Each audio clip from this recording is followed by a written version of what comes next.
by Mike Zimmer's defense. You bring in Tomlinson. He weighs 318 pounds. They signed last year Michael Pierce. He opted out. He's a 340-pounder. I'm told the goal is to play those two side by side. 658 pounds of beef in the middle to eat up blocks and let the likes of Eric Kendricks and Anthony Barr run free. Wow, dude, feed me meat and potatoes after that breakdown by our mutual friend Tom Pelissero, Judd. You know what? Here's what I love. The Vikings, I figured it out, Phil. The Vikings are going to win a Super Bowl. What they're going to do is take a time machine and win it in 1994. Wow, so they're negative. Go back and win the 1990 because you know what? Zim's got his two Dalvins now. He's got his Dalvin to run the ball, and he's got his Dalvin to stop the run. And damn it, if those things don't result in a Lombardi trophy that's going to be awarded to them by either Pete Rozelle or Paul Tagliabue, I don't know what does, okay? You got Dalvins on both sides of the football now. Think about it, man. Think about the meat and potatoes. Think about no one can run against the Vikings, and the Vikings can run against everybody, I think. You're so negative. I will say I believe ESPN Stats and Information found the very important nugget that there's only two Dalvins in NFL history, and both play for the Minnesota Vikings. You see? In 2021. Is that true? I legitimately think it's true. That's hilarious if it's true. I love it. Yeah. So, all right, well, let's start with Dalvin Tomlinson. So it sounds like, and we've all been texting the last day. I haven't been able to deliver my takes on this to you on a microphone. So, all right, I think he's a really good player. Let's start there. Dalvin Tomlinson is a really good interior defensive lineman who he's mostly a nose tackle who can play three technique. I think, when we think of the quintessential three technique, Kevin Williams is the one that you think of in Minnesota Vikings history, right? Just one of the great, multifaceted, a big fat nose tackle, and Pat, who was fantastic. Yep. But I think people are mistakenly equating Dalvin Tomlinson and the signing and the pairing of him with Michael Pierce to the Williams wall from 12 years ago. That like Pelissero even said, you got 650 pounds of beef. And so let's separate fact from fantasy here. And the facts are good for the Vikings. I'm not going to sit here and completely rag on this. I saw our friend Arif Hassan from The Athletic just basically spent 2 days fighting people on Twitter over why this is a terrible signing. I'm not going to go that far. Tomlinson is very good as a space-eating, run-stopping interior defensive lineman, mostly at nose tackle. Michael Pierce is also a very good space-eating interior defensive lineman, right? And so with those two guys playing next to each other, the Vikings should be very, very good at stopping the run. First and second down, the running downs, the Vikings, if they had a checklist this offseason of things that they wanted to accomplish, and on that list was just get into more 2nd and 9s instead of 2nd and 5s, right? This will help prevent the run on 1st and 2nd down. My problem with the signing is that these guys don't traditionally play on 3rd down. And I think the two biggest needs you had on that checklist going into the offseason were pass protection offensively, which we can have that discussion here where that stands 3 days into free agency, and pass rush. The Vikings weren't great at stopping the run either. So like the whole defense needed to be fixed. But Michael Pierce coming back helps fix your run defense, period, right away, right? Yeah. And so I think if you've got a limited amount of money and they've been clearing more money and the Adam Thielen signing bonus, et cetera, like they've got money cleared. And so I'm not saying you can't spend it on anything else. But when your first big splash and big chunk is on something, to me, that isn't going to help necessarily the first two things on that. And some people are going to say, well, those guys are going to take up a ton of space and allow blitzers to come through. It's like, well, ideally you would get pressure with your front four, not use your front four to bring additional players into the mix to blitz all the time. And ideally, these guys would be able to play on 3rd down. And again, and maybe they have visions. Maybe they look at Tomlinson and say, no, we will play him more on 3rd down because we think there's more of a pass rusher in there. But he's not Kevin Williams. He is a space-eating run stopper first who can get after the quarterback a little from the interior And I just worry that it's not addressing the biggest elephant in the room need defensively. That's where I'm at with this. Not totally out on it, but. No, to be clear, Dalvin Tomlinson is a nice addition to the team. And if you didn't have Michael Pierce, I think it's a really good one. It's very clear that their intention is to play Tomlinson at 3 tech and to leave him in, I guess, then on 3rd down. In fact, Arif retweeted what PFF has about Tomlinson, which is he is very good at stopping the run and he is very average against the pass. Mm-hmm. And what is the league made up of in 2021? At least usually on good teams, one interior lineman who can get after the quarterback and collapse the pocket. Because we know from watching Kirk that the pressure from the outside takes a while to get there. But if I can be in your face immediately, your life is hell.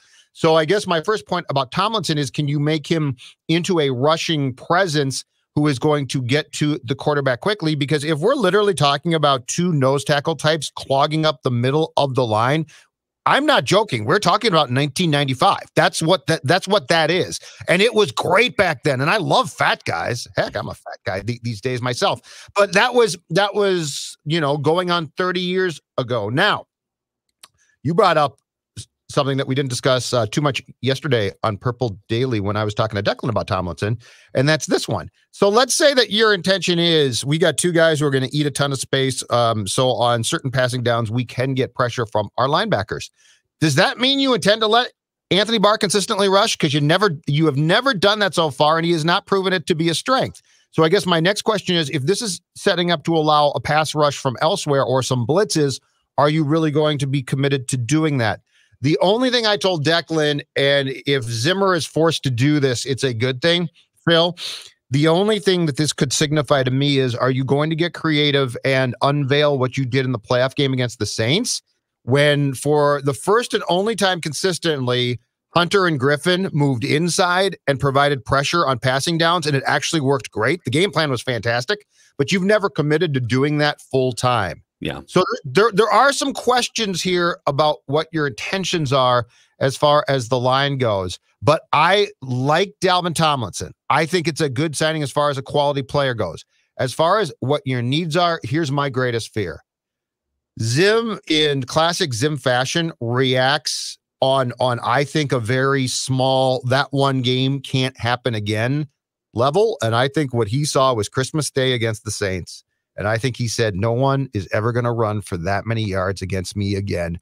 Who do I get to stop that right now? Yeah. 2 big fat guys, which he's not wrong, but he's not a coordinator. He is a head coach. I think your thinking has to be up much higher about, yes, we need to stop the run too, but what ultimately gets our team as a whole to being the best possible. So let's not fixate on what went wrong in a couple of games. Let's fixate on everything that's going to make my team, my entire team, as good as possible. Yeah.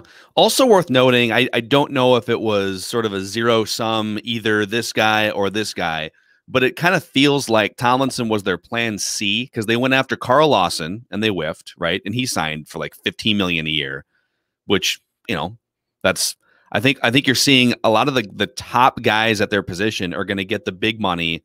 And it's going to be interesting to see if the Vikings can take advantage of this second wave where there's just not as much money to go around, but there's still credible, good players at positions of need for the Vikings. But in terms of what they were looking to do on the defensive line front, Carl Lawson was plan A. They whiffed on him. And then it sounds like Trey Hendrickson was plan B, another edge rusher, and they whiffed on him, and he signed for an ungodly amount of money with the Bengals. So it kind of, I don't know, it's not a bad signing. It's a weird fit. It's a wishful thinking fit. I don't think it helps you on 3rd down, but they might argue 3rd downs are going to be easier because he's playing on 1st and 2nd down. So I get that aspect of it too, but it just kind of feels like a plan C wishful thinking signing here. But this is a league now, and it's what makes the league fun, Phil, where we know a lot of downs are passing downs because, unlike the Vikings, a lot of teams like to pass. So I guess my question is this, and if the answer is yes, then God bless you. Can Dalvin Tomlinson get consistent pressure and push on the pocket from the inside, not just on 3rd down, but on multiple downs. Yeah. Okay. Because Michael Pierce is a huge man. And if he stands there and stops the run up the A gap, I'm fine with that. That's awesome. They need that. But what you can't do is you literally, I mean, think about what I'm saying here. If you're literally saying we are going to stop the run at any cost and have two fat guys side by side, okay, you tell me this. How long is it going to take this league to adjust to that strategy? And how many teams go into games saying, oh, if we can't run, we're dead? Yeah. Like, do the good teams say, we're dead? No, they don't. They say, we'll get our running back the ball through other means. So that's what I don't know that the Vikings always think about how the league operates now. I think they think about how Zim likes to operate. Yeah, and again, the Williams wall, like there's just been a lot of references to this is the modern version of the Williams wall. Yeah, it's a diet version, not in weight. These guys might weigh more than the Williams wall. Although Pat Williams, it's funny, Pat Williams was always listed at 315. Yeah, that dude's left leg weighs 315. For God's sake, Tomlinson listed at 318. I'm skeptical. Yeah, no chance. I saw. I should have brought this up before we started rolling here, but I saw Michael Pierce. There was a workout video. I don't know if you guys saw him, like an agility video. And it's just this 300 some odd pound man doing like agility jumps and things that you and I would never be able to do for more than 5 seconds. So I'm fascinated to see it. Mike Zimmer is still a wonderfully creative defensive schemer.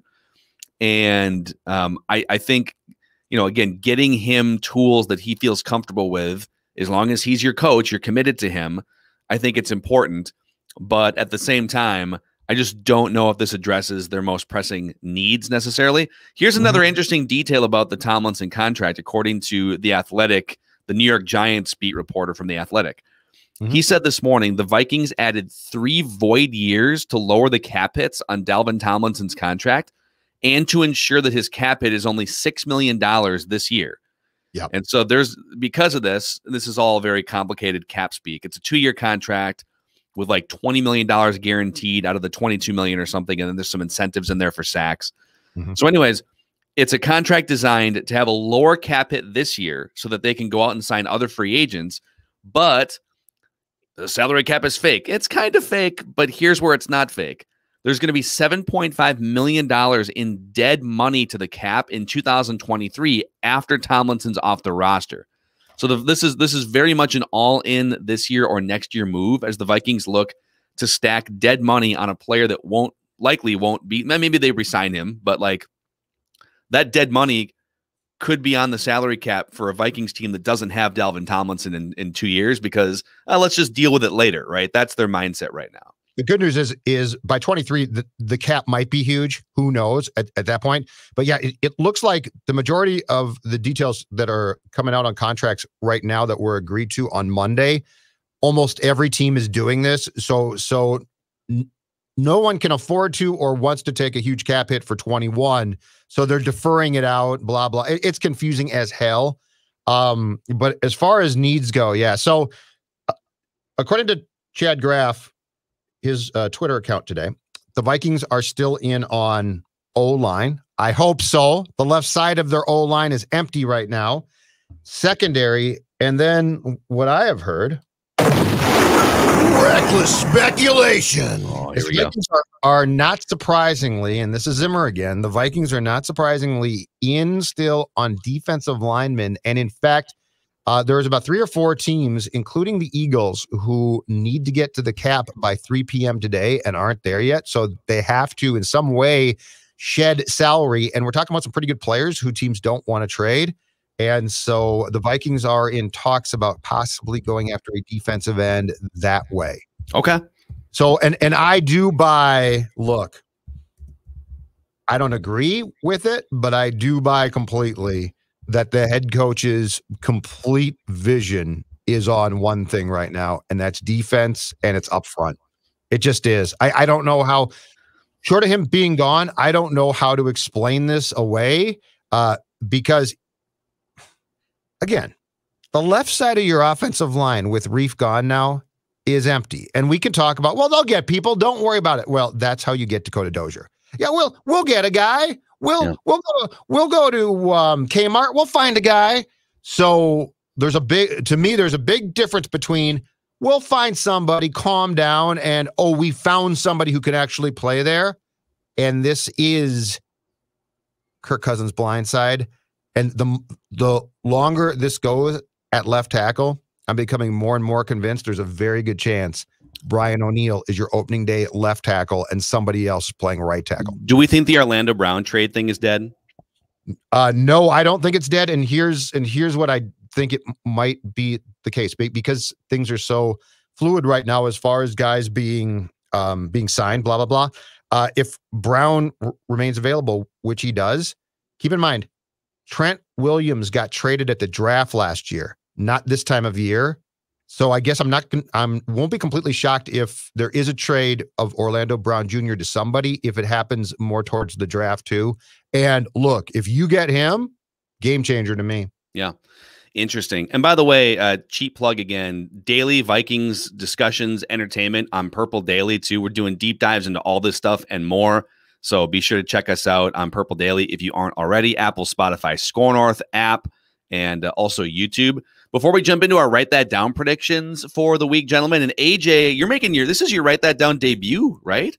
Yes, it is. Oh my gosh, dude. I have a couple stashed away, and I'm excited to see whether you guys think they're actually just into the gap for a single, or if we're hitting them out of the park. So I just don't want it to be like a Trevor May debut in Oakland where he couldn't throw a strike and he walked like 7 batters and stuff, and like just make some solid contact before we get into. Oh, go ahead.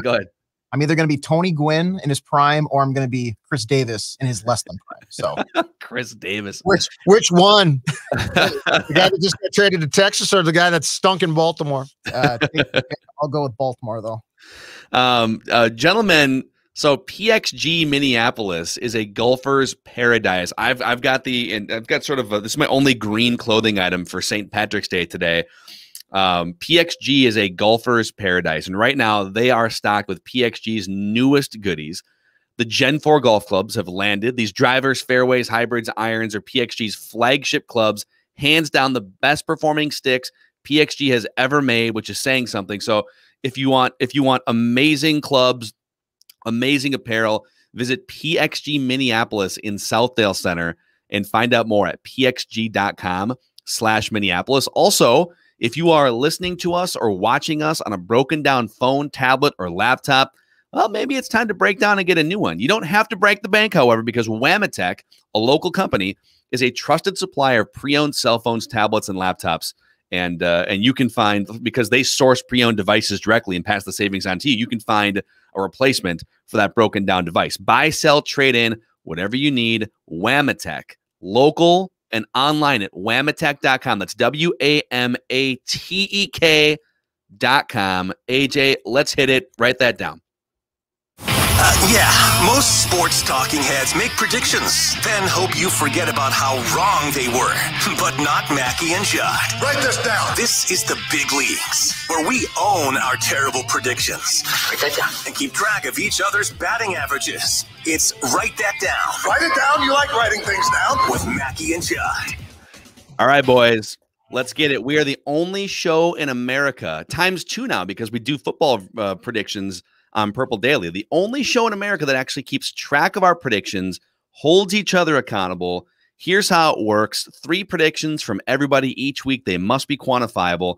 We keep track of batting averages and home runs.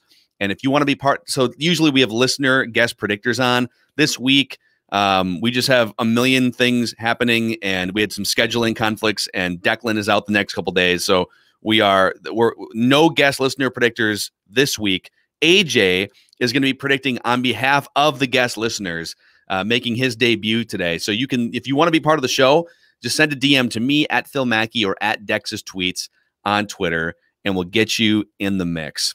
Wow. No shortage of things to potentially throw out there today, Judd. I'm excited to hear what everyone has in store here. Well, this is fun. And you know what? Finally in our Purple Daily write that down, we can finally start to have some of those football predictions come off the board so our batting averages can reflect, or I'm sorry, our completion percentage can accurately reflect how we're doing. Let's just say that there was a shakeup at the top of the completion percentage board on Purple Daily today. There absolutely should be. Yep. All right, let's get to the accountability session here, boys. We'll start with Judd Zulgad, who is the batting average leader heading into the week and the reigning defending batting average champion and home run champion. He said the Wild will score 2 or more power play goals between last week's Write That Down and this week's Write That Down. That was correct. They did. Nice job. Good job, Wild. Yeah, but they didn't. They barely got there, man. This power play is atrocious. They're good, but that power play is the ugliest thing I've ever seen. I think they had exactly 2. I think they did. So I was very fortunate to get that right. Yep. All right. I had a rough week. I said, all right, by this time next week, the Wild will have no power play goals. They actually had one, I think, like 5 hours after we recorded. Write that down last week. Ye a little faith. I told you guys, I told you guys Michelle would win this season of The Bachelor. So Declan's not here to help talk me through this, but let me explain it to you guys. All right. So Michelle inexplicably finished runner-up on The Bachelor and then was awarded her own season of The Bachelorette next fall. So she was so heartbroken and devastated, and they felt so bad for her. Minnesota Michelle, she's the teacher from Edina, that she will be featured as The Bachelorette this coming fall. So it wound up working out pretty well for her. And you could say that really because she becomes the Bachelorette, that she really won the season. But Matt James picked another woman. And so this prediction does not count, unfortunately. I'm sorry about that. Yeah, not really. I'm sure you are. Breaks my heart. And then I told you guys that I don't know why or when I predicted this, but I told you I got really high on the Gophers after they beat Michigan, apparently, and said that they would reach the Sweet 16 in 2021. Yikes. And then and then I was kind of hoping that, like, as I saw that prediction on the board, I was kind of hoping, oh, maybe they'll get to the NIT and reach the Sweet 16, and I can just sort of like, I can award the point on a technicality. They didn't even make the NIT, for God's sakes. They fell so far out of the picture. Well, they got their head coach fired, or he got himself fired. Yeah, but he got a new job. Yeah, right away. New Mexico came calling. All right, listeners, I just want to throw this one out. This one did not come off the board yet, but it is in play. It's a multi-item parlay. Bennett predicted a reputable source will report the Vikings have interest in Joe Thuney and or Brandon Scherf. Pelissero linked Joe Thuney to the Vikings, but neither will be signed, and it will lead to the Vikings drafting an offensive lineman with their first 2 picks in the draft. So that one, the first item has triggered. The second item has triggered because he signed somewhere else. And the third item is still on the board for the draft. I'm afraid the last part of that's not going to happen. I think one of the 2 might be or could be an offensive lineman, but I don't think he's going to get both. Do you? I would be shocked if they took linemen with their first 2 picks. Oh, the coach might have something to say about that. Yep. And then Jacob said at least 2 of the following players will not be on the Vikings by the next regular season. Anthony Barr, Riley Reif, he gone. Kyle Rudolph gone. Shamar Stephen gone. And Daniil Hunter. Well, maybe 4, depending on Daniil Hunter. That's nice. Good job. So that was correct. Declan, he went 1 for 2.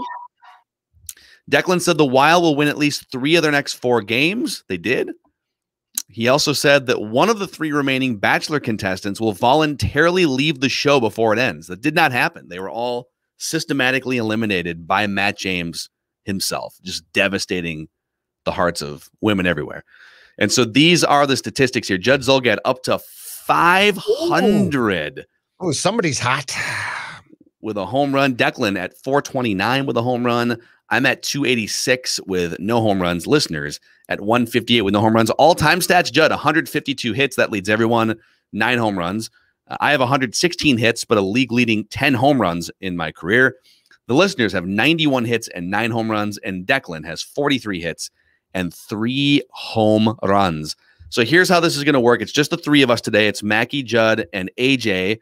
AJ, by the way, we're introducing him to the audience here on this show. He was when Ventline was a radio production for the last couple of years, 2019 and 20, or no, 18 and 19. AJ was our producer for that show, and so he's been along for the Vikings ride, and it's fun to have him on this show for the first time. So we're going to go around the room. We're going to start with Judd, AJ, back to me. We'll make 3 trips. They must be quantifiable. Judd Zulgad, lead us off. All right. In fact, I've got in total for today's programs, I have 5. Write that down just on football alone, because it feels like that type of football type of day. Okay. Let's do it. So I will start off with one of them. In light of what they have done, which is basically reconstruct their entire roster through free agency, the New England Patriots will return to the playoffs in 2021. The Patriots will be back in the playoffs this coming season after signing no fewer than about 75 guys, or agreeing to terms, I should say, with no fewer than 75 guys over the past 2 days.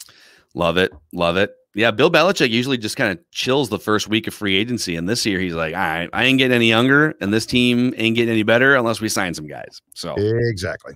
See what happens. All right, AJ, this is your first swing here.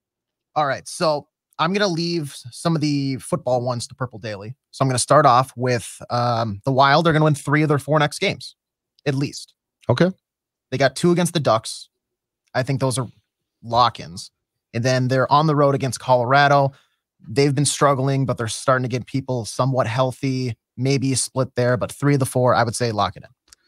Can they just keep playing the Coyotes? Can you just make that happen? You know what? Keep in mind that they started in the 5-game homestand that they swept through. They won 2 games against a very good Golden Knights team. Mm-hmm.